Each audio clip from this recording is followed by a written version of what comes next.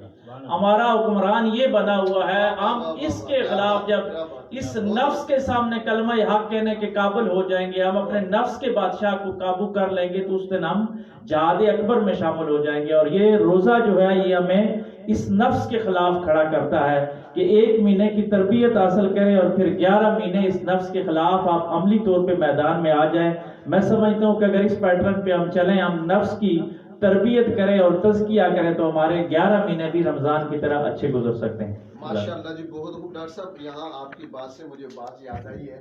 حضور خواجہ خواجگان عالمی مبلغ اسلام پیر طریقت رہبر شریعت الشیخ ابوالخیر پیر محمد عبداللہ جان نبیر اللہ مرکزہ، آپ کے پاس ایک بندہ آیا، بڑی لمبی تفصیل ہے، میں گشاد کر رہا ہوں. اس نے بہت سارے علماء سے سوال کیا کہ بھائی یہ جو قل هو اللہ احد ہے قرآن میں، تو یہ اللہ کے نبی کو کہا گیا کہ آپ کہو کہ اللہ ایک ہے، اب یہ قرآن میں یہ کس لیے ہے؟ کہتے ہیں بہت سارے علماء کے پاس گیا ہوں، مجھے کہیں سے جواب نہ ملا، آپ سے یہ سوال کیا کہ بھائی اس کا مجھے جواب دیں. تو انہوں نے فرمایا کہ اب ہم اپنے نفس کو کہیں گے کہ کہہ دو کہ اللہ ایک ہے. آپ نے صوفیانہ انداز میں بہت خوبصورت انداز میں روزے کی وضاحت فرمائی. ساتھ ہی یہ فرما دیں کہ ٹھیک ہے، میں آسان لفظوں میں آپ نے عرض کر دی، میں آپ کے سامنے عرض کر رہا ہوں آسان لفظوں میں کہ ہم رمضان شریف میں کوشش کرتے ہیں جھوٹ نہ بولیں، بے ایمانی، دغا، فراڈ، ہر برے کام سے بچنے کی کوشش کرتے ہیں. بحیثیت مسلمان صرف اسی مہینے میں یا ہم پر کیا لاگو ہے کہ ہم پوری زندگی ایسے کریں گے؟ اس بارے میں آپ ہمارے ناظرین کو ذرا اور آسان لفظوں میں مزید آسانی ہو جائے گی. جی، کل کی نشست میں بھی یہ فرمایا گیا تھا کہ جنید بغدادی رحمۃ اللہ علیہ کا قول ہے کہ جو روزہ ہے یہ نصف طریقت ہے، یعنی آدھی طریقت روزے میں انسان کی پوری ہو جاتی ہے اور آدھے باقی معاملات سارے ہیں جو ولایت کے انسان طے کر جاتا ہے. تو اسلام جو ہے یہ تو 24 گھنٹے کا دین ہے اور سال کے 12 مہینوں کا دین ہے. اور ادخلوا فی السلم کافہ کہ اسلام میں پورے کے پورے داخل ہو جاؤ. تو صبح اٹھنے سے لے کے رات کے سونے تک اور سونے کے بعد کے معاملات تک بھی اسلام ایک مکمل ضابطہ حیات ہے، وہ ہمیں تمام پیٹرن دے رہا ہے. لیکن روزہ اس لیے درمیان میں آ گیا، 1 مہینے کے طور پہ یہ خصوصی پریکٹس اس لیے کروائی گئی کہ انسان ایک ہی پیٹرن پہ چلتے ہوئے 2 طرح کی نفسیات ہوتی ہیں. ایک تو طور پر انسان کے اوپر آتا ہے کہ وہ اپنے نفس کی جو ان کمیوں کوتاہیوں کو، ان 11 مہینوں کی کمیوں کوتاہیوں کو دور کر کے اب تطہیر باطن کی طرف آ جائے، تاکہ یہ 1 مہینہ اتنی زیادہ پریکٹس کر لے کہ اس مہینے کی علاوت کی وجہ سے، اس مہینے کی چاشنی کی وجہ سے وہ سال کے جو 11 مہینے ہیں اس کے اندر تقوی داری جاگ جائے اور وہ تقوی اور للہیت اور خوف خدا والی زندگی گزار سکے. لیکن ہر چیز کے اندر ایک روح ہوتی ہے، اور روزے کی جو روح ہے وہ فقط یہی ہے کہ انسان نفس کشی کرے، اپنے نفس کو مارنے کی کوشش کرے، کیونکہ شیطان تو قید ہو چکا ہوتا ہے. ہم 11 مہینے تو شیطان پہ تہمت لگاتے ہیں کہ ہم سے جتنے بھی گناہ سرزد ہوتے ہیں کہ یہ شیطان ہم سے کروا رہا ہے. لیکن ہمارے اندر بیٹھا یہ جو نفس ہے، نفس 2 ہی کیفیات میں رہ سکتا ہے، یا یہ رحمانی کیفیت میں ہوتا ہے یا یہ شیطانی کیفیت میں ہوتا ہے. جس کا نفس جتنا زیادہ رحمانی کیفیت میں پایا جاتا ہے وہی اللہ کا زیادہ قرب رکھتا ہے، وہی اللہ کا ولی ہوتا ہے. تو یہ 1 مہینہ میں انٹرپٹ کر رہا ہوں معذرت کے ساتھ کہ اس وقت تو شیطان تو پابند سلاسل ہیں، تو اس وقت جو لوگ گناہ کرتے ہیں، کوئی روزہ نہیں رکھتا، کوئی جھوٹ بولتا ہے، تو اب شیطان پہ تو الزام نہیں ہے، وہ تو چلا گیا ہے. پھر یہ کون سی چیز ہے جو اسے ابھار رہی ہے کہ وہ اس وقت بھی گناہ کرتا ہے؟ جی، یہ ہم نشینی جو شیطان کی ہوتی ہے نا، 11 مہینے جو شیطان کے دوست ہوتے ہیں، اور ہمارا نفس جو ہے یہ سب سے بڑا دوست ہوتا ہے. یہ روح اور نفس کا جو فلسفہ ہے، آدم علیہ السلام کو جب تخلیق کیا گیا تو اس وقت اس روح نے اس خاکی جسم کے اندر آنے کی وجہ سے بڑی آوزاری کی اللہ کے پاس کہ یا اللہ میں اس جسم میں نہیں جانا چاہتا، میں تیرے قرب میں ہوں، میں اللہ کے ذکر میں رہتا ہوں اور یہ خاکی بدن ہے. کہتے ہیں روح کو یہ معلوم تھا کہ نفس جو ہے یہ الگ مٹی سے ہے اور روح جو ہے یہ الگ چیز سے ہے. روح اللہ کے ذکر سے مستفید ہوتا ہے اور نفس جو ہے یہ مادی چیزوں سے خوش ہوتا ہے. لیکن اللہ تبارک و تعالیٰ نے اس کو اس وعدے کے ساتھ اس جسم کے اندر ڈالا کہ آپ چلے جاؤ، ایک مخصوص مدت کے بعد میں آپ کو واپس لے کے آؤں گا. اس وقت یہ روح بڑی خوشی کے ساتھ اس کے اندر داخل ہو گیا. لیکن اندر آ کے اس نفس نے اس روح کے اوپر اتنا غلبہ ڈال لیا کہ روح مغلوب ہو گئی اور نفس غالب آ گیا. جب نفس غالب آ گیا تو وہ نفس جو ہے وہ شیطان کا دوست ہوتا ہے. تو آپ نے دیکھا ہوگا کہ اگر دوست قید ہو جائے تو اس کے جو پیچھے دوست موجود ہوتے ہیں وہ اس کی ڈیوٹی اس کے کام کاج کرتے رہتے ہیں. تو شیطان تو قید ہو گیا ہے، لیکن طاغوت کے جو شکنجے ہیں، یہ طاغوت جو ہے یہ عالمی طور پہ بھی پوری دنیا کے اندر چھایا ہوا ہے، اور ہماری انفرادی زندگیوں میں بھی کہیں نہ کہیں کار فرما ضرور ہے. اور آج کل کے یہ سوشل میڈیا کے دور میں سمجھتا ہوں کہ اگر اس کو پازیٹیو انداز کے ساتھ یوز کیا جائے تو بہت ہی اچھی چیز ہے، ورنہ شیطان کا جو اعلی کار ہے وہ سب سے زیادہ یہ جو ہمارا سوشل میڈیا ہے اس کا انداز ہے. میں سمجھتا ہوں کہ بہت سارے ایسے گناہ جو پچھلے لوگوں نے سوچے بھی نہیں تھے وہ اس رمضان میں لوگ کر رہے ہوتے ہیں اس طاغوتی میڈیا کی وجہ سے.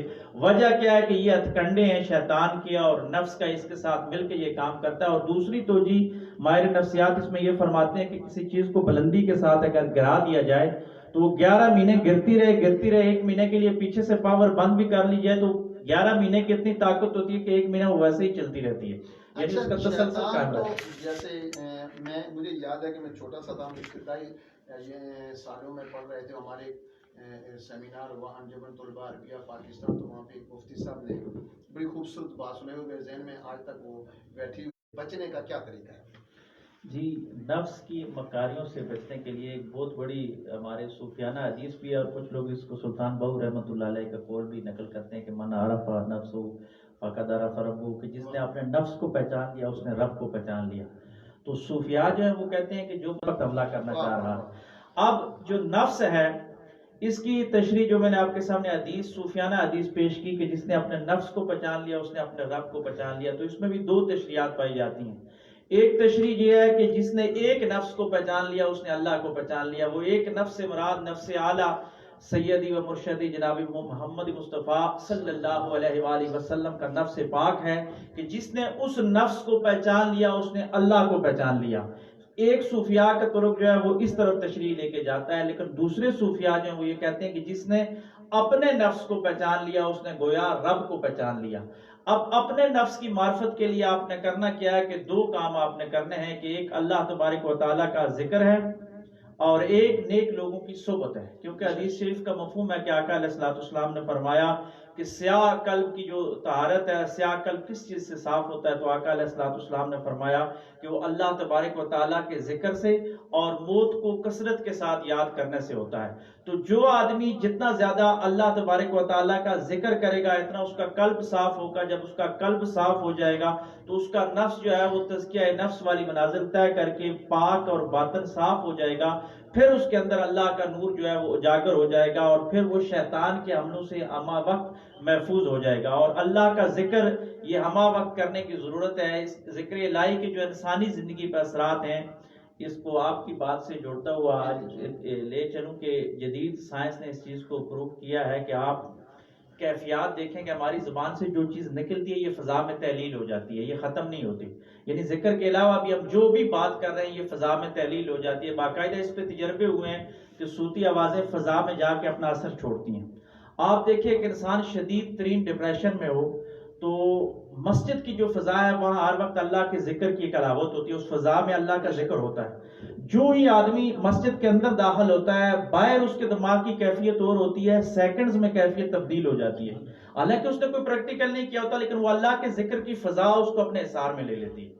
اسی طرح آپ اللہ کے ولی کے دربار کے اوپر چلے جائیں، باہر قدم رکھیں گے تو آپ کی کیفیت اور ہے، جو ہی ایک قدم اندر رکھیں گے وہ فضا اللہ کے ذکر سے منور ہے، وہ فضا آپ کو کیپچر کر لے گی، آپ کے ذہن کی کیفیت تبدیل ہو جاتی ہے. جدید سائنس نے اس کو پروو کیا ہے کہ فضا جو ہے یہ انسان کے اس چیز کو تبدیل کر دیتی ہے. اچھا اس کو دوسرے انداز کے ساتھ دیکھتے ہیں. آپ ایک متوازن آدمی کو پاکستان میں باقی دنیا کی بات نہیں کر رہا، عدل و انصاف کے بڑے اچھے نظام ہیں، لیکن پاکستان کی کچہری میں اگر انسان کو لے جایا جائے تھانے میں تو ایک نارمل آدمی باہر اس کی کیفیت اور ہوتی ہے، جو ہی تھانے یا کچہری میں جاتا ہے تو اس کی کیفیت اور ہو جاتی ہے. وہ کہتا ہے میرا دل تنگ ہو رہا ہے. اس پہ سماجی طور پہ اگر دیکھا جائے نفسیاتی مسئلہ ہے کہ جو کچہری کی فضا ہے وہ جھوٹ بول بول کے ہر وقت وہ شیطانی فضا بن چکی ہوتی ہے. اب جو اللہ کا ذاکر جاتا ہے ایک متوازن آدمی وہاں جاتا ہے تو اس کا دل تنگ ہونا شروع ہو جاتا ہے.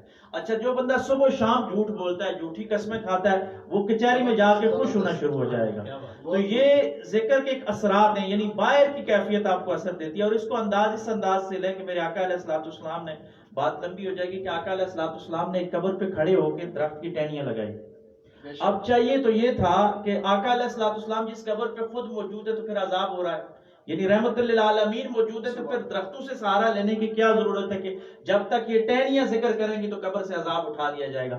حقیقت میں آقا علیہ الصلوۃ والسلام یہ جدید سائنس کا مسئلہ قیامت تک کے لیے سمجھا رہے تھے کہ لوگوں یہ درخت اللہ کا ذکر کرتے ہیں، اگر مردہ اس درخت کے ذکر کے نیچے بیٹھے تو اس کو سکون آ جائے گا، اور آپ زندہ انسان ہیں، آپ خود ذکر نہیں کرتے۔ آپ اس چیز کو پریکٹیکل دیکھ لیجئے گا، جتنے بھی ناظرین ہمارے دیکھ رہے ہیں کہ آپ ڈپریشن میں ہوں، آپ کسی درخت کی چھاؤں میں بیٹھ جائیں، کوئی عمل نہ کریں۔ اب درخت، سبز درخت ہر وقت اللہ کا ذکر کر رہا ہے، وہ ذکر کا جو نور ہے چھما چھم آپ پہ برس رہا ہے۔ درخت کے نیچے آپ کا سکون اور ہوتا ہے، دھوپ کے اندر جائیں گے تو آپ کی کیفیت اور ہو جائے گی۔ لوگ اتنا خرچہ کر کے، اتنی انویسٹمنٹ کر کے جاتے ہیں، جی مری جا رہے ہیں، گلیات جا رہے ہیں، ناران کاغان جا رہے ہیں، لوگ اس لیے وہاں جاتے ہیں کہ ہمیں سکون مل جائے۔ ارے انسان اگر تو اللہ کا ذکر اپنے گھر میں شروع کر لے تو وہی تمہیں یہاں بھی اثر ہو جائے گا۔ مری ناران کاغان میں درخت زیادہ ہیں، ہریالی زیادہ ہے، اس لیے اللہ کا ذکر زیادہ ہے، وہ فضا اٹریکٹ کر کے انسان کو سکون عطا کرتی ہے۔ تو نفس کی طہارت کا واحد ذریعہ ہے کہ اللہ کا ذکر، اور ہم نے اور آپ نے تو سب نے دیکھا کہ ہمارے خواجہ صاحب کی چہرے پہ کتنی ایک نور برس رہا ہوتا تھا، وہ اللہ کے ذکر کا یقیناً یہ نور تھا، اور ذکر سے ہی ہمیں تعلق جوڑنا ہوگا، ہماری نفس کی اصلاح ہو جائے گی۔ ڈاکٹر صاحب بلا مبالغہ میں اگر یہ کہوں کہ آپ کی باتیں سونے کے پانی سے لکھنے کے مترادف ہیں تو یہ مبالغہ نہیں ہے۔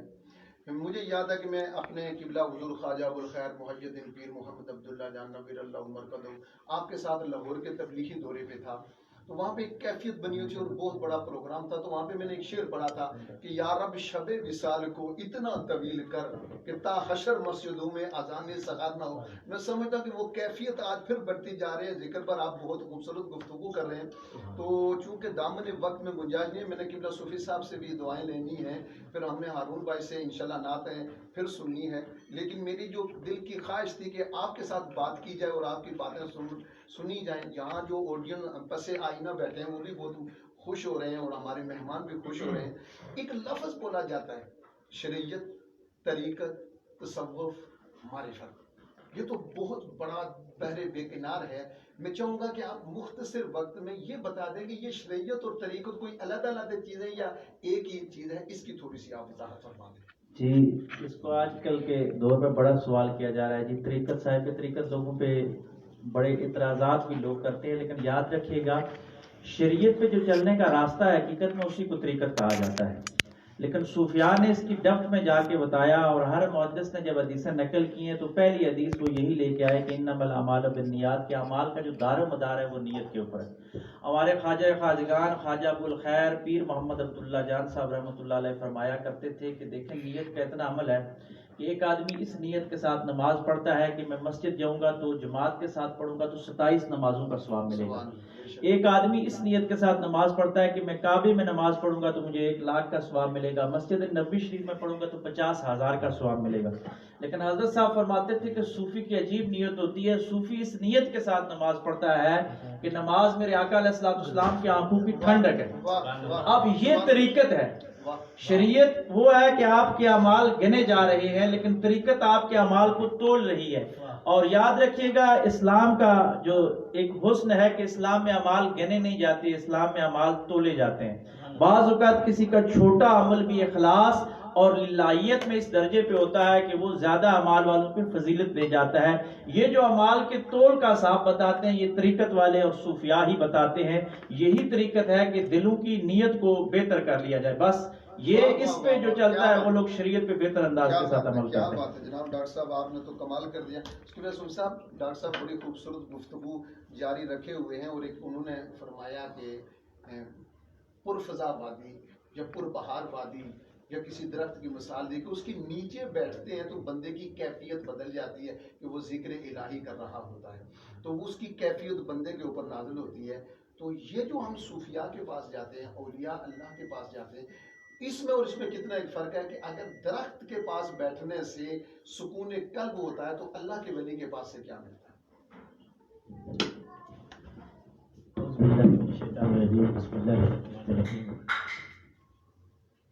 میں ایک